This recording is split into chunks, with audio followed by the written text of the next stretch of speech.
right, guys, we're back, and we're back for some more holes. So this is the board that you saw us cut, a couple episodes ago? We're going to flush trim the other two boards. One of them is under here now, and the other one is still in the back of the truck. So just wanted you to know that some of these you're seeing under here is not the third board, but here's what we got going on today. Flush trimming is a really cool thing if you're not sure what that is, but you can use router bits to make one board identical to the other board, and it does a really great job of that. So you can you typically buy flush trim bits with the bearing either on the top or the bottom. I have one of each here, but the concept is for the guys that have never done this, and I'm going to assume that there's definitely several people watching that have never done this, but the concept is this has 1 inch of cutting there, and you can see this bearing right here, and we'll plunge this down into this board underneath here, and this bearing rides on this surface all the way around, and that bearing and that blade on the edge of that are dead in line with each other. So whatever this bearing rides on, everything below it is cut at the same spot. So we've got this thing clamped in place. We line this board up to our liking on all 4 corners the best we could get it, and then we clamp the whole board in place where it is, and we're going to try to cut out all 4 of these with this board in the same spot without taking those clamps loose. And then we will end up getting the other board out here after a while, and we will make it match one of these two. Our blade isn't really, and the plunge on the router and all isn't really deep enough to go through all 3 boards at the same time. So also, this thing already made some really nice cuts the other day. I just want to kind of show that up close. That was just a regular straight cut bit that we used with the circle jig. And in the meantime, I've never bought one of these spiral bits. This happens to be a spiral upcut. I can't help but wonder if I should have got a spiral down cut. But if you look at this, I should have took it out of the package for you, but it looks kind of like a drill bit with the way that it is. But people really love these days, these spiral bits. The other one that we made the cuts with basically looks like this, except without the bearing, and it was a smaller diameter. It was a 1/4 inch. But that's what we're fixing to do, is put this bit in here, set the height correctly, and start cutting these out. Now what a lot of people would do is come in here and draw this circle a little bit shy of what we want, and they would cut that with a jigsaw. And then as you come along with your router, you're just taking out a little bit. And it's not so demanding on your router and your router bit to take out that full width of material with that pass. I think we're just going to go slow and steady and cut the whole thing with the router bit and not do the jigsaw thing. I definitely understand why people do that quite a bit with the jigsaw, but that's just not how we're going to do this today. So sit tight, let's get to cutting. All right, guys, I just made that first cut, and we did that one off camera. So this works a little bit, we shouldn't say the opposite of a circle jig, but like, for example, like you can see where I plunged in, because we don't need this, this is waste. I plunged in and then went over to the edge so that the bearing would ride on the edge. You want to be careful that you're far enough in here, because if you plunge in at the wrong spot, you could end up messing up your good piece of wood right here. So you want to plunge into the bad piece of wood and then move over. Once you get all the way down, move over to this one where the bearing is riding. Also, because of needing to plunge, we're not able to do this in 3 steps, but we can do it in 2 steps. But the first step largely cuts the majority of that, because you got to go in far enough to get to the bearing. And so this right here was with the bearing riding on the very, I mean, it was the width of the bearing. So I had the whole bearing on there, but there wasn't a way to cut a third of this board and then another third and another third, because that first third, the bearing would be up here too high. So we at least have to get far enough down for the bearing, and then you just ride all the way around. And I will say this, that cut really good. I don't know if that's ice falling off the roof or if the dogs. I'm pretty sure it's snow. I saw it fall. Okay. Well, yesterday was a snow day for us, and there's still snow and ice out there today. But anyhow, so now we're going to lower that a little bit more. It should be the rest of this piece. And I forgot to mention a while ago, we have some sacrificial wood under here supporting this time so that these boards are not going to want to drop. We've always done that in the past. In fact, these that we pulled out, some of these had circles in them where we had used them for doing that in the past. But that's what these are underneath here. It's just sacrificial wood that we're not going to really use for anything. So they will end up getting cut a little bit. So with the very last cut, you know, you'll have that bit just a little bit lower than you need it, and it'll end up making a ring in that wood. And we don't want to do that to our regular bench top that we normally use. So, all right, we're going to get back to making some more cuts. All right, guys, I just got the first one cut out. I know we didn't do that on video, but it worked out great. Plunged a little bit deeper on that second cut and finished out that cut. I'm wondering on this very next cut, I may just plunge deep enough to make the whole cut in one pass instead of doing two different passes. I don't really know, because the blade, it's all just cutting so well. I don't know that it was really that necessary to make that in two passes. And I guess because we have a pretty fresh blade on there, I have used that that bit. I keep calling it a blade, but I have used that bit before, but if I remember right, it was fairly new. I don't think we've made a whole lot of cuts with it. But I don't know, but boy, that turned out good. I don't know if you can tell, but that second one that's down under there is identical to the top piece that's on it. That's what a flush trim does, is it makes them match each other. All right, I think I'm going to try this one over here next. I think I'm going to cut the whole thing in one pass. I also did that second cut on a lower speed. This router has different speed adjustments. Some routers you can turn the speed up and down, and some of them are just fixed. But I actually cut that one on a lower speed, and that worked out really well also. So I'm being really careful and cautious here. That's part of the reason why I'm not filming these. We may get to doing some of this filming, but I'm just being super careful to not mess up either one of these boards. We don't want to have to cut a whole new board and do all that over. So I'm just being really cautious to not do that. All right, but I'm fixing to get back to cutting out some more circles.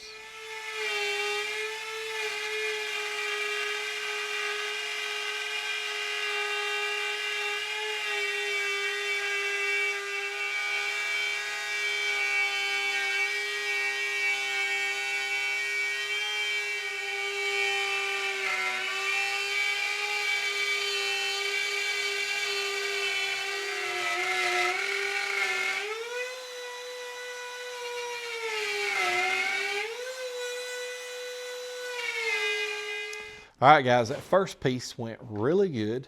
We've just got to cut the third one. We have all of these boards now oriented in the right way on which way the three are going to go together and in which way each board is going to be flipped. So these two technically are upside down right now. So we're fixing to cut the top board. And this right under here is going to be the very top of the box. So it's upside down right now. The one that Skylar is holding is board number 3. Yeah, that's the bottom of those 3. But that flush trimming went really good. We're fixing to knock out the last 4 holes. But guys, y'all can see how great of a job, number one, the circle jig does. Boy, it will make a perfect circle. And then the flush trim does a great job of making them match up. So, all right, we're fixing to get back to it. All right, guys, we just got them all cut out. We stuck the We stuck all the little inserts or circles back in there just for the fun of it. But let's see what it looks like without them sitting in there. All right, there they are. Guys, it turned out so good. All of these circles are really nice, and they're all lined up with each other from one piece to the next. Very nice. So shout out to the circle jig. Shout out to the flush trim router bit. They're a game changer. If you're used to doing boxes the way I used to do boxes with a jigsaw and all that, man, this is so much better. So we are really tickled with it. We've still got time left today. That our goal is to start gluing and brad nailing them together. So let's get to some of that.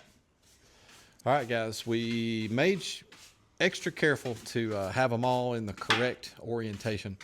Skylar is doing a good job of making sure he's cleaning off all the sawdust. What we're going to wind up doing is putting glue on both sides again, like we did before. And this is number 2 over here. We need to make sure it folds, boom, and goes right back over to number 1. We have them labeled 1, 2, and 3. And so when they're stacked on top of each other correctly, we know by the way that we numbered them which way they're supposed to go. So fixing to get the roller and the glue and all that back out. All right, guys, I know this looks completely different than the last clip, and that's because we did get sidetracked a little bit. But we got to talking about test fitting the subs. We always do this. We've built several boxes. We built a bunch of boxes that y'all haven't even seen. But we always test fit the hole, for the baffle over the sub in the way that we're fixing to show you, just to double check. But before we started gluing and brad nailing all these together, we talked about how, we cut all these holes, we made that measurement, and we never have actually test fitted the sub. So very important step. Skylar, show us how we do this. We just did this off camera.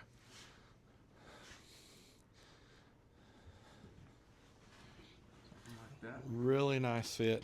There's like a tiny amount of play.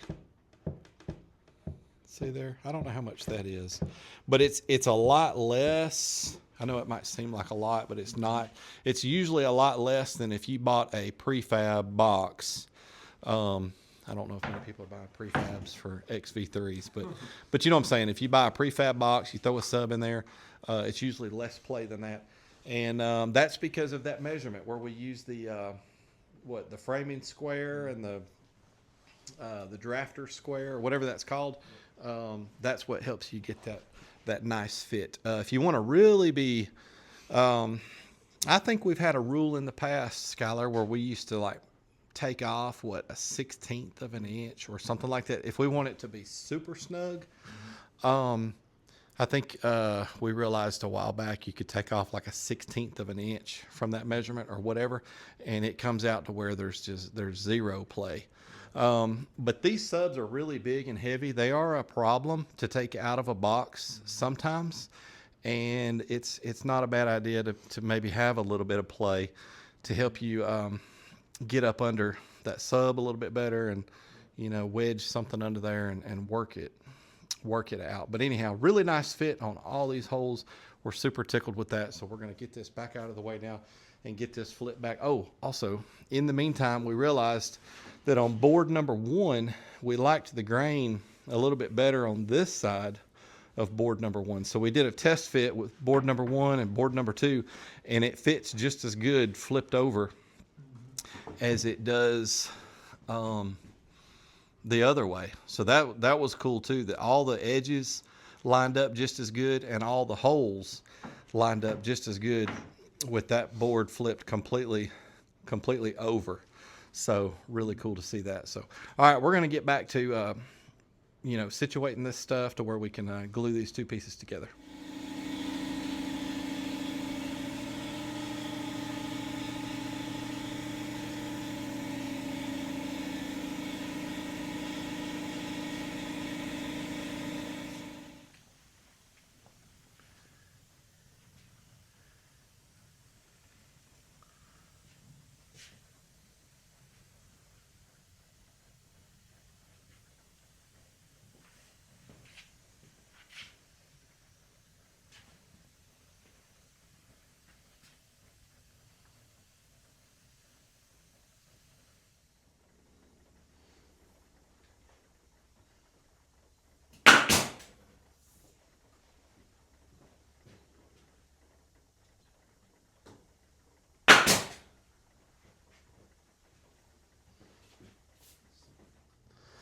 All right, guys, we just put panels 1 and 2 together. We've got them upside down. You can see them. We got it wrote right there.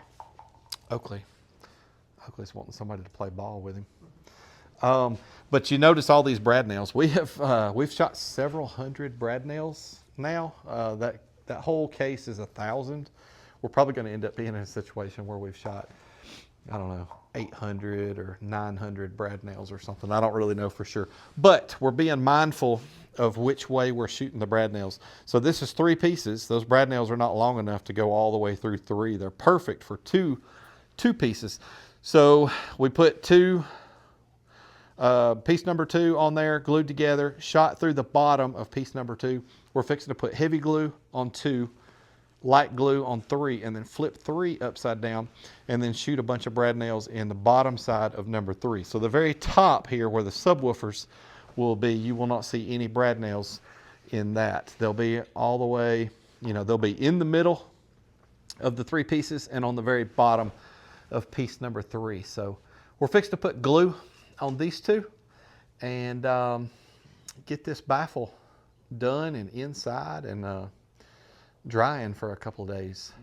But we've used almost the whole thing of glue. Yeah, It's look at down to this. about right here. We've used nearly a gallon of glue. We don't know if we're going to have to buy any more or not.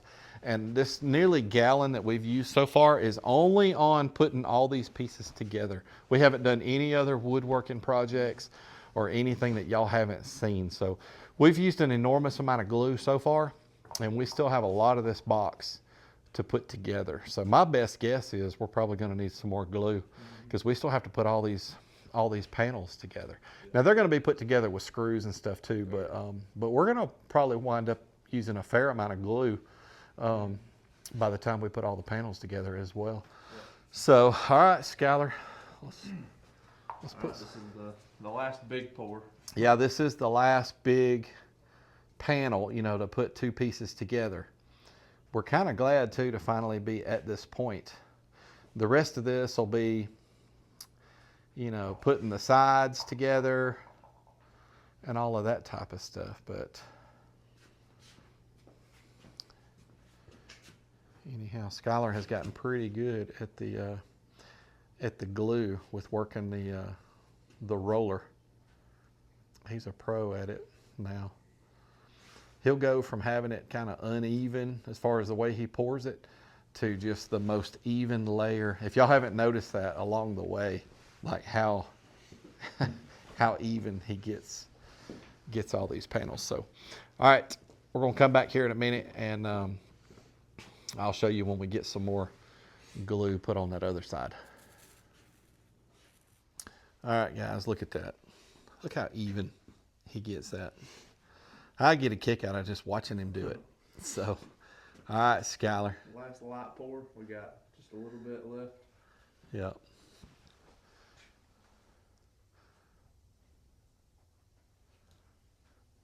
It's cool watching that glue come out of there too. For those of y'all that like seeing that.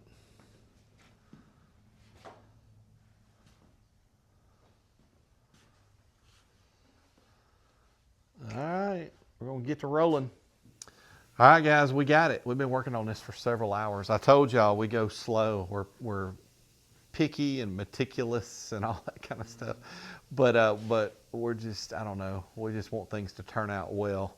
But man, what a substantial hunk of wood! And look at all those brad nails. I think we did end up using the full 1,000. So. This build already has nearly a full gallon of glue and 1,000 brad nails. And it's only halfway done as far as being put together. But This thing's pretty heavy. it is 3 pieces of 3/4. This wood is a full 3/4 inch as well. It's not, there's our 1, 2, and 3 that we put on there. This wood is a full 3/4 inch as well. It's not 3/4 that's actually 5/8 or something like that. I think I showed y'all when we first cut it out, it actually has 3/4 written on the edge of it. But it is, Still some over here. yeah, there it is. Let's see. This is full 3/4 inch. A lot of guys will make boxes out of stuff that they call 3/4. That's not actually a full 3/4, but what a big old heavy, thick baffle. We're proud of it. We've done a double baffle before. His current box is a double baffle, but we've never done a triple baffle. All right, so that's going to be it for this video. I think so, anyway. We might actually do some work tomorrow as well. Another thing that we like to do, it's probably a little over the top, but we like to flush trim. Just like how we flush trimmed all those holes, we like to flush trim the edges, all 4 edges of every piece of wood. And then when you go to putting all of your sides and back and all that together and everything's flush trimmed and fits nicely and just goes together a little bit better. But we might do some flush trimming tomorrow. I'm not sure just yet if that'll end up being part of this video or not, but it's definitely, we're going to call it quits for today and clean up a little bit and go inside and figure out what we want for supper tonight. Maybe some Mexican food, I don't really know. We'll probably go somewhere and hit up a restaurant and sit down and eat a decent meal. Guys, let me know what you think about all this. Hope everybody's having a good weekend. This is probably going to end up being a Wednesday video, though, to be honest. For us, it's the weekend. It's Saturday afternoon for us. But let me know what you've been working on, your own projects or your own builds or your own upgrades, and let me know what you think about our build. Guys, thanks for the support. We will see you next time.